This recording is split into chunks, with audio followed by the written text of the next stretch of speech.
बिस्मिल्लाहिर्रहमानिर्रहीम, अस्सलाम वालेकुम। Welcome to my YouTube channel. आप सब कैसे, उम्मीद है सब खैरियत से होंगे। आज मैं लेके आई हूँ आप लोग के लिए जर्दे की रेसिपी। बहुत ही आसानी, बहुत सादे तरीके से हम बनाएंगे और बिल्कुल हमारा जो जर्दा परफेक्ट बनेगा। बहुत ईजी सी रेसिपी है।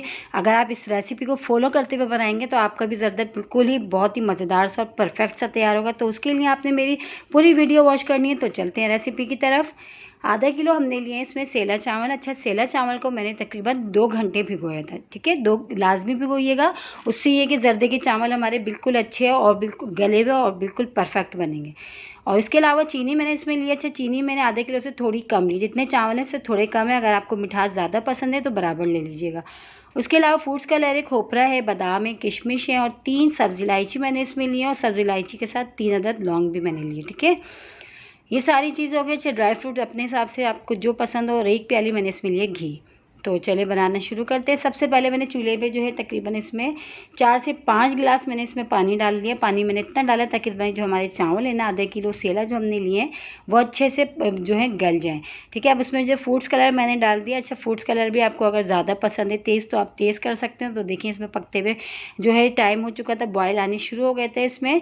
तो मैंने इसमें जो चावल थे अपने सारे आधा किलो सेला चावल मैंने वो डाल दिए। ठीक है, अब वो डाल के हमने बस इस चीज़ का ध्यान रखना है कि चावल हमने बिल्कुल गला लेना है, बिल्कुल भी कच्चे नहीं छोड़ना, एक कनी भी हमने इसमें नहीं छोड़नी। तो इसको हमने बहुत अच्छे से गलाएंगे तो जो है हमारे चावल बिल्कुल अच्छे और सॉफ्ट बनेंगे। और जो है जो जैसे कि जर्दा बहुत सौ का अकड़ जाता है, हार्ड हो जाते हैं चावल, वो बिल्कुल भी नहीं होंगे। तो चलें चेक करते हैं। अभी थोड़ा टाइम हो चुका है पकते हुए। तो चलिए चेक देखें। अभी जो है तकरीबन जर्दे के जो चावल है इसमें भी थोड़ी सी कनी बाकी है। अभी बिल्कुल ये परफेक्ट नहीं गले, तो इसको अभी हम थोड़ी देर और पका लेते हैं। ठीक है, तो इसको हम थोड़ी देर और पका लेते हैं। और बहुत सादा सा आसान सा तरीका है। जब आप लोग अगर पहली बार भी बनाएंगे ना इस रेसिपी से, तो आपका जो जर्दा है ना बिल्कुल सही और अच्छा बनेगा कि आपके जो भी खाएगा ना तारीफ़ करेगा। तो ये देखें अच्छे से अब जो है थोड़ा टाइम हो चुका है इसको और गलते हुए, तो चेक कर लेते हैं हम। तो ये जो हमारे चावल अब जो माशाल्लाह से बिल्कुल अच्छे से गल चुके हैं, तो देखिए ये बिल्कुल डन हो चुके हैं। अब हम इसको जो है पसा लेते हैं, इसका पानी अलग, और इसको स्ट्रेनर में निकाल लेते हैं हम चावलों को। ठीक है, चावल हमारे डन हो चुके हैं। अब हमने क्या करना है, अब हमने ये करना है कि हमने रखी चूल्हे पे पतीली, उसमें जो हमने घी लिया था हमने वो डाल दिया। अच्छा, घी में बनाइएगा जर्दा, कभी भी ऑयल में नहीं बनाइएगा। जो जर्दा जो है घी में ही अच्छा बनता है। तो 3 सब्ज़ी इलायचियाँ हमेशा छिलके समेत मैंने इसमें शामिल कर दी। 3 अदद लौंग जो ली थी मैंने वो डाल दी। वो अच्छा से कड़कड़ाने तक पका लेते हैं। तो ये डन है। अब इसमें हम चावल डाल देंगे। अच्छा, चावल मैंने जो अभी हाफ में 1 लेयर्स लगाऊंगी चावल के, पूरे चावल एक साथ नहीं डाल रही। ठीक है, ये मैं बहुत ईजी तरीका बता रही हूँ ताकि आप जब इस तरीके से बनाएंगे ना तो बिल्कुल जो है अच्छा बनेगा आपका जर्दा। तो देखिए एक लेयर मैंने चावलों की लगा दी। उसके बाद मैंने जो चीनी ली है उसको भी मैंने आधी डाल ली, आधी मैंने रोक ली। ठीक है, अब जो बचे हुए हमारे पास आधे चावल थे, अब हमने क्या करना है, अब हमने उसकी लेयर लगानी है। ठीक है, इस तरह लेयर्स के साथ हम बना रहे हैं।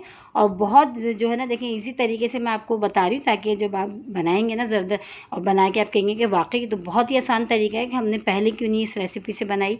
तो ये जो है देखिए मैंने जो बाकी के चावल थे उसकी भी लेयर लगा दी। अब इसके ऊपर ड्राई फ्रूट्स हम डाल देंगे। ड्राई फ्रूट्स में मैंने लिए थे किशमिश, बादाम, खोपरा, वो लिए थे सारे, वो डाल दिए। और भी चीज़ें अगर लवाजमत आप इसमें और भी ऐड करना चाहते हैं अपनी मर्ज़ी से तो वो भी ऐड कर दीजिएगा। ठीक है, तो ये भी सब चलेगा। अब जो बाकी जो बची हुई चीनी थी हमारे पास थोड़ी सी, हमने वो रह गई थी, हमने वो भी डाल दी इस तरह ऊपर। ठीक है, अब ये डाल के अब हमने क्या करना है, अब हमने इसको कवर करके तकरीबन तेज़ आंच पे हम इसको 5 मिनट पकाएंगे। सिर्फ 5 मिनट, 5 मिनट से ज़्यादा नहीं, तेज़ आंच पे हमने इसको, अब हम इसको कवर कर देते हैं। सब चीज़ें इसमें चलेंगी, हमने जो जो चीज़ें डालनी थी। अब हम इसको कवर करके तकरीबन 5 मिनट के लिए तेज़ वाली आँच पर हम इसको पकाएंगे। तो देखिए हमने कवर कर दिया। तो चलिए चेक कर लेते हैं। तकरीबन जो है 5 मिनट हो चुके हैं। 5 मिनट के बाद हम इसको खोल के देखते हैं ताकि चावल जो हमारे नीचे भी नहीं लगे। और अब हमने क्या करना है, इसको अच्छा सा सारी चीज़ों को हमने इसको ऊपर नीचे करके हमने मिक्स कर लेना है। बस 5 मिनट हमने तेज़ आंच पे पकाया है। अब तेज़ आंच पे पका के हमने जो है इसको सारा अच्छा सा मिला लेते हैं चावलों के साथ। ये देखिए चावल, चीनी और ड्राई फ्रूट्स वगैरह जो हमने डाले ये सब, ताकि अच्छा सा मिक्स हो जाए। बस इसको हमने मिक्स करना है। अगर जैसे बहुत सौ को लगता है कि चावल उनके हार्ड हो जाते हैं, जो है सख्त हो जाते हैं, तो उसके लिए आप ये कर सकते हैं कि इस टाइम पे जो है इसमें तकरीबन जैसे अभी जितने मेरे पास चावल हैं तो तकरीबन हाफ़ कप जो है इसमें दूध डाल दें। दूध डालने से ये होगा कि जर्दा जो है आपका बिल्कुल भी नहीं जो हार्ड होगा, सॉफ्ट बनेगा। तो 15 से 20 मिनट के लिए हमने इसको छोड़ देंगे दम वाली आँच पे। दम वाली आँच के बाद हम देखें 15 से 20 मिनट तकरीबन हो चुके हैं और बहुत ही मज़ेदार, बहुत ही ज़बरदस्त सी जो खुशबू हमारे घर में पूरे घर में फैल चुकी है और देखें कितने खिले खिले चावल बने कि एक दाना देखें अलग अलग है, बिल्कुल भी जो है ये हार्ड नहीं हुआ। अब हम इसको करते हैं डिश आउट करके हम आपको दिखाते हैं। तो ये देखिए हमने कर दिया डिश आउट अपना ज़रदा, देखें कितना ज़बरदस्त सा बना है। यकीनन ये आपको को देखने से लग रहा होगा कि ये खाने में कितना मज़ेदार है। बहुत ही ज़बरदस्त सी खुशबू हमारे पूरे घर में आ रही है। बहुत ईजी सी रेसिपी है। इसी के साथ ही मेरे चैनल पे नए तो मेरे चैनल को लाइक करें, शेयर करें, सब्सक्राइब करें और कमेंट्स बॉक्स में ज़रूर बताइएगा कि आसान और सादा से ज़र्दे की रेसिपी आप लोगों को कैसी लगी। और रेसिपी अच्छी लगी तो लाइक करना नहीं भूलिएगा। इंशाअल्लाह ताला कल फिर हाजिर होंगे एक और रेसिपी के साथ। जब तक के रखिएगा अपना ख्याल। अल्लाह हाफिज़।